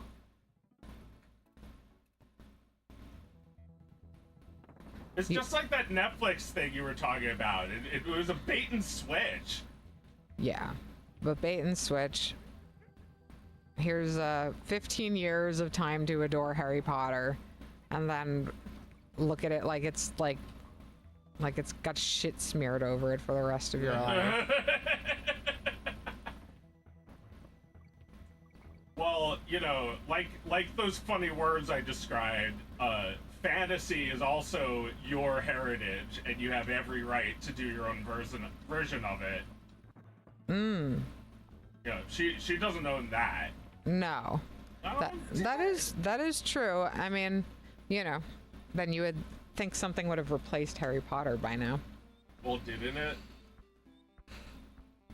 No, I don't think. I guess not to that extent, but like Harry Potter is a unique work. Nothing is ever going to replace it. No, you could just, you know, maybe if you talk about book series that kids will actually read, like Harry Potter, Right. Well, book series that kids will read. I'm not really attuned into prose books yet. I must admit, my son is just getting old enough that he's going to be introduced to all of the contemporary prose books for kids. But in the comics world, the big hot shit of the last 10 years has been first Captain Underpants and then Dogman. Yeah. And Yeah, I read some of Dogman. I can tell why it's a big deal. yeah, Dogman is a very, very big deal. And the thing is, it just doesn't have anybody in the critical realm taking it seriously. In the literary realm, there is absolutely no one who is taking it seriously, Yeah. which is how it differs from Harry Potter. Harry Potter had the critical mass of children and adults who would be caught dead reading it. No one has recreated that. Yeah. Nobody's reviewing Dogman in the New York Times, you know? Yeah. They don't Yeah. take it seriously. That was something else. Like Daffy Duck says, yeah, that's something else again. That's a horse of another color. A horse of another color. We should wrap it up. Wait, shit, what were we saying? No, yeah, there that the hasn't. Wizard of Oz was the United States version of fascism. It was Leni Riefenstahl style if she was nice now. Just wanted to get that in. Sorry, what were you gonna say?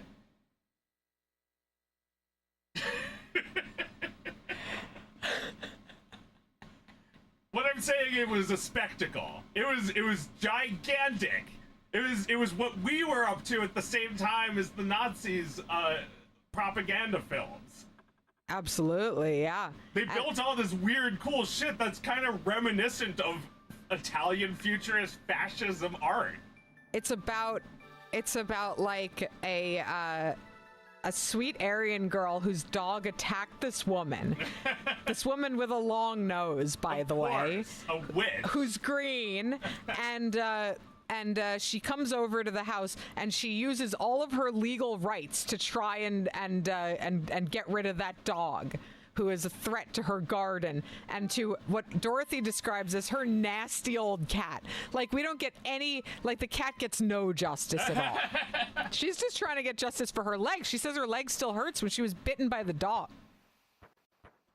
She uses the law to get what she needs, and then ultimately, Dorothy crushes her with the weight of her house. Like, she kills her. She's like, oops, by accident. And then her sister, who's more of a big-nosed green woman than she is like, what the fuck did you do to my sister? And now she wants revenge. Seems pretty justifiable to me. Seems like a nice lady to me. I trust her. I don't like that little dog. I love this. I love this. That, like, oh yeah, and then John Mulaney would agree with you. Something he said in his routine was, I put on the Wizard of Oz for my kid because I was like, there's a lesson at the end. You'll learn from it. No, it turns out there's no lesson. You were just passed out. That's the end of the movie. There's no lesson. Everyone's unhelpful. Just, I don't know, just wake up. Just wake up from this nightmare of life. That's the lesson. Yeah, the nightmare of life, which, like, was beautiful and you wanted to leave from the second you got there.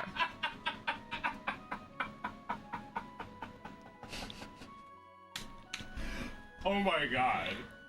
Should we end it there? Yeah, that's pretty good. Yeah, let's go to bed.